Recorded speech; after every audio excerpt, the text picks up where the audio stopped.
one night? No.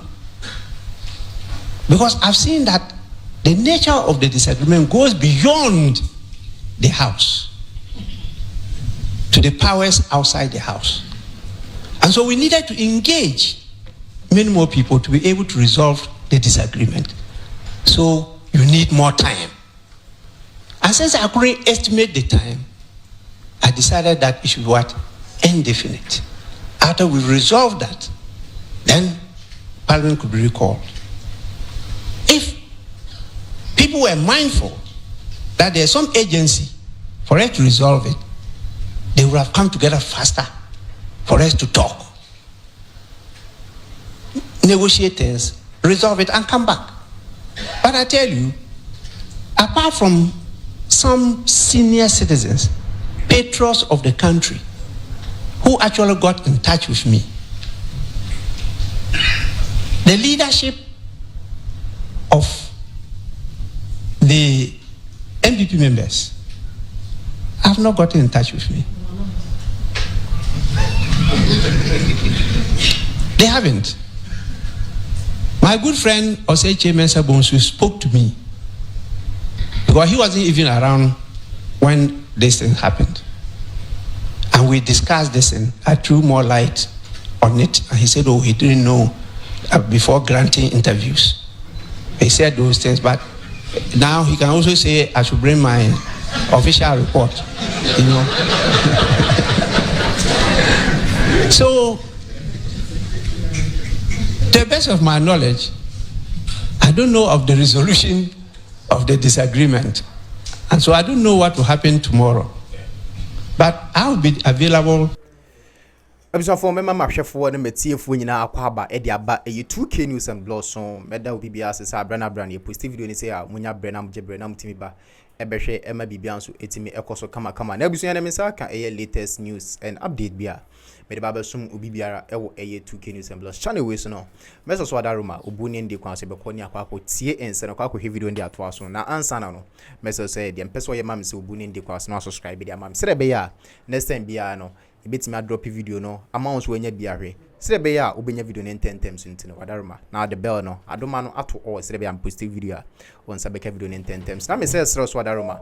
Me am John Midi, Kwame Gentle. Nemono, other YouTube channel Masate, Kwame Gentle TV GH. Kwame Gentle TV GH. Wadaruma Bunen de Quaso, Ubeti Makoho, no Quaco subscribing so Eddie Amami. And no interviews and Kwa and you're dropping a honor no. Yanko video and fan to us. Even if they did, would they not go and raise an issue about quorum to take decision? So that was not a legally accepted option. I could have decided to adjourn till the next day. But knowing the nature of the disagreement, would it have been solved within one night? No. Because I've seen that the nature of the disagreement goes beyond the house to the powers outside the house. And so we needed to engage many more people to be able to resolve the disagreement. So you need more time. And since I couldn't estimate the time, I decided that it should be what? Indefinite. After we resolved that, then Parliament could be recalled. If people were mindful that there's some agency for us to resolve it, they would have come together faster for us to talk, negotiate things, resolve it, and come back. But I tell you, apart from some senior citizens, patrons of the country, who actually got in touch with me, the leadership of the NPP members have not gotten in touch with me. They haven't. My good friend Oseche Mensah Bonsu spoke to me because he wasn't even around when this thing happened. And we discussed this, and I threw more light on it. And he said, oh, he didn't know before granting interviews. He said those things, but now he can also say, I should bring my official report, you know. So, to the best of my knowledge, I don't know of the resolution of the disagreement. And so I don't know what will happen tomorrow. But I will be available to preside. You understand? And so that is the situation now. The last question.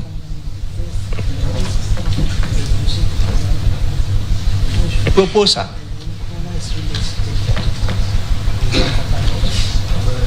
Proposal. Well, am I now to propose it to you and Ghanaians? Or I should have been making the proposals to the parties so that they can be negotiating and compromising? I think that's the best way to do. And I'm expecting that, in fact, I need to praise some leaders, because the first to get in touch with me, I think, was Apostle Nyamiche and the boss of the Christ Apostolic Church. They were the first to come to express concern, and we had a lengthy discussion. You know, then later, a delegation of the Council of State also came to meet me in their office. And when I explained all the situation to them, in fact, many of them were really surprised, because what they heard on air and what I told them, I said they could cross-check from the proceedings or other things. They were really surprised, because they didn't know that was what took place. There was so much misinformation and all those, and I don't want to go into those details because they are before the court. At the end of the day, the judgment of the court will set a lot of precedents.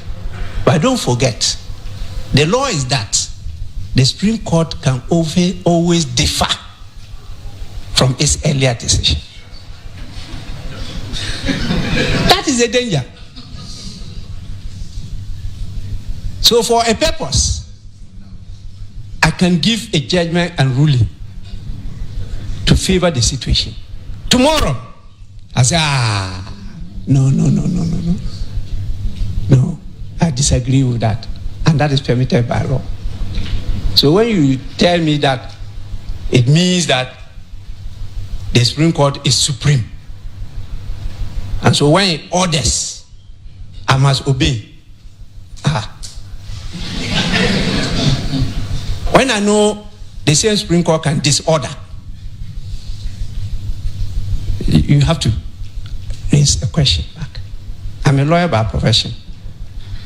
And the first time I appeared in the Supreme Court was 1983. 1983. That was my first case in the Supreme Court. I don't know whether those who are going there now were born, but it's okay. The last one is when I was young, I think when we were in the senior high, we were not calling it senior high, we were calling it secondary school. There was some song, it's too late to say that you are sorry. After you broken my heart. When I needed you, or his seat was vacated. Did they agree with him or disagree with him? You should have asked him. So that one, you will need to produce evidence to show that this is what happened. I don't know where we sat and held a discussion, or it's on the floor and the official reports are there for you to go and read, whether I got up and in my continuation disagreed with my predecessor. That is for you to make your findings on. And what's the last question?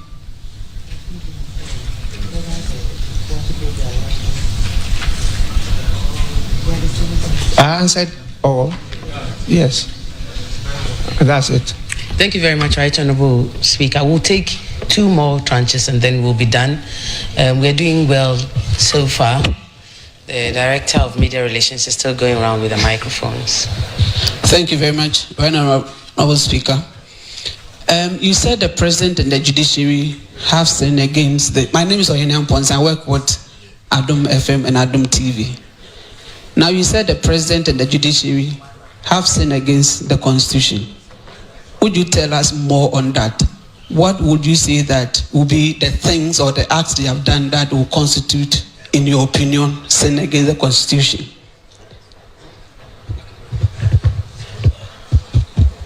Good afternoon, Right Honorable Speaker. My name is Nia Yukuoka. I work for City FM and Channel 1 TV. Now, Article 112, Clause 3 of the Constitution, as well as the Standing Orders 53, have been invoked by the NPP caucus for the 3rd time this year, whenever you adjourn the House indefinitely. Now, we want to find out, is this an abuse of that provision, and what has been its impact on other legislative processes? Thank you.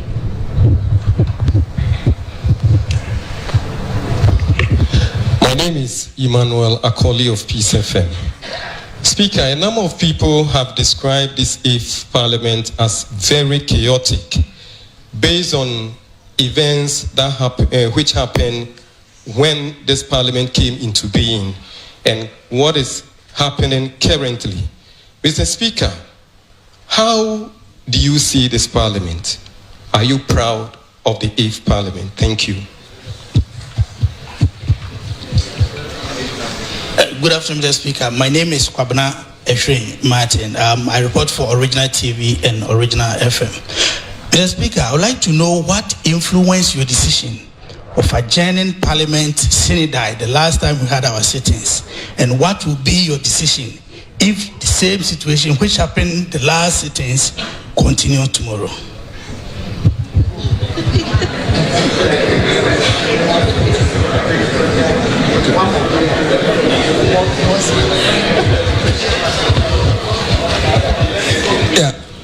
Thank you very much, Mr. Speaker.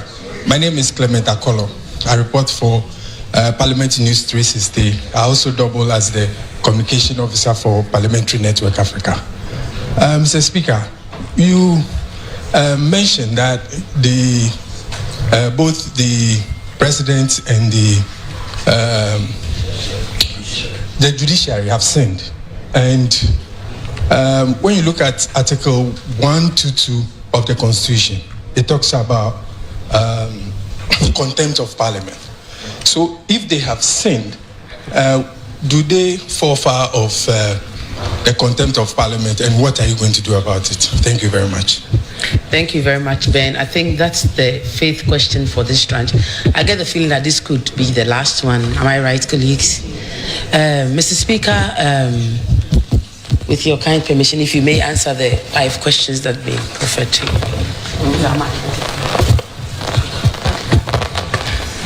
The two of you raised a question about the sinning of the President and the Judiciary. Please go through the Constitution or the laws of Ghana. There is nowhere where the President can refuse to receive a bill passed by Parliament. In fact, the crafters of the Constitution are so careful that they even took away veto power from the President. So in Ghana, our President cannot veto a bill passed by Parliament. It's clear in the Constitution that the President will receive the bill passed by Parliament. If he has concerns, he will communicate to Parliament that I have concerns on this bill that you have passed within 7 days. Then he has 14 days to put across those concerns back to Parliament, and Parliament is called upon to reconsider the bill, taking his inputs into consideration. That is what is in the Constitution and the laws of Ghana. So if the president refuses to even receive the bill, what has he done to the Constitution?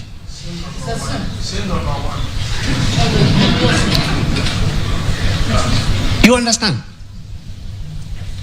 2, in the Constitution, the president is permitted to refer the bill to the Council of State for advice.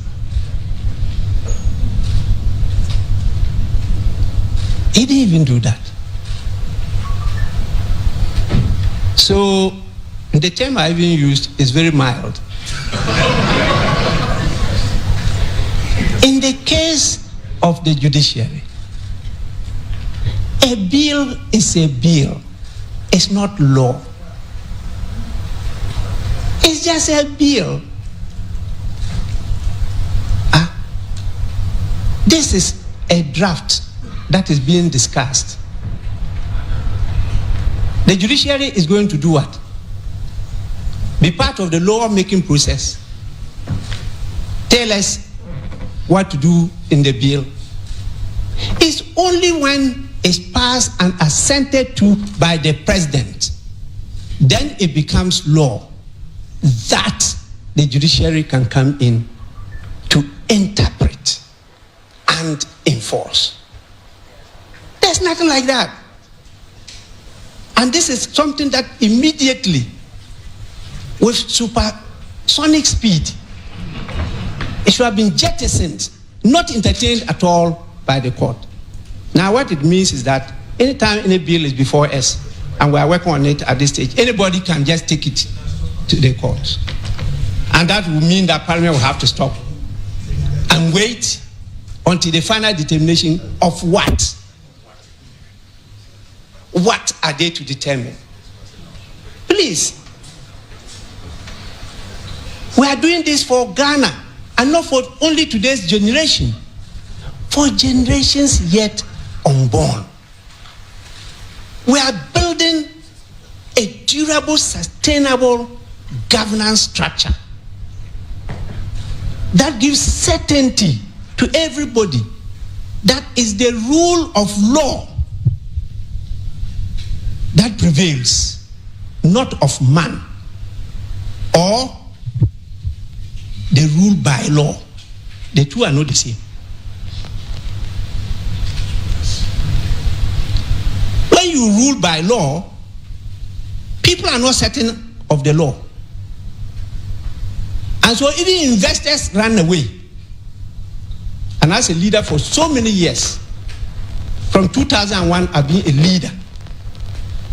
I can mention so many serious investors who say they will not invest in Ghana because of uncertainty of the law.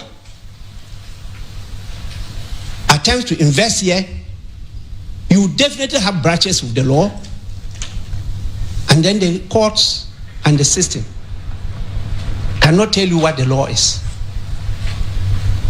and they lose a lot. So when you talk about unemployment, underdevelopment, and the rest, now who caused them?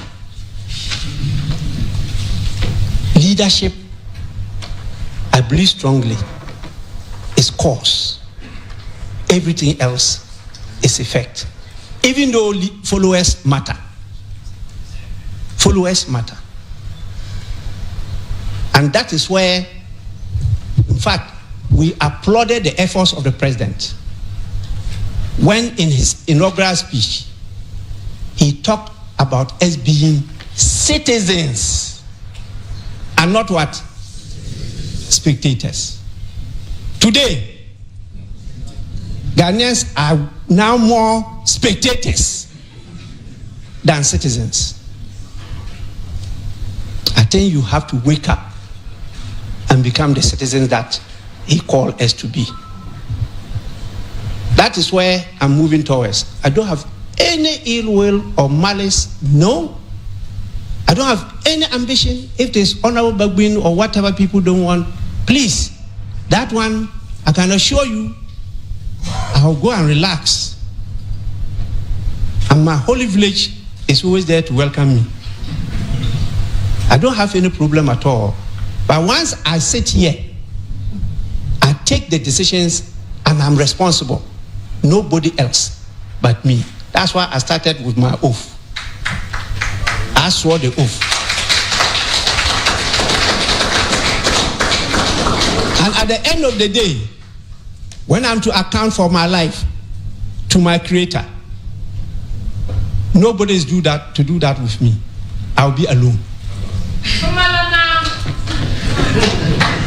And I'll be there. Those of you who will come later, because I believe in life after death. In fact, we are even told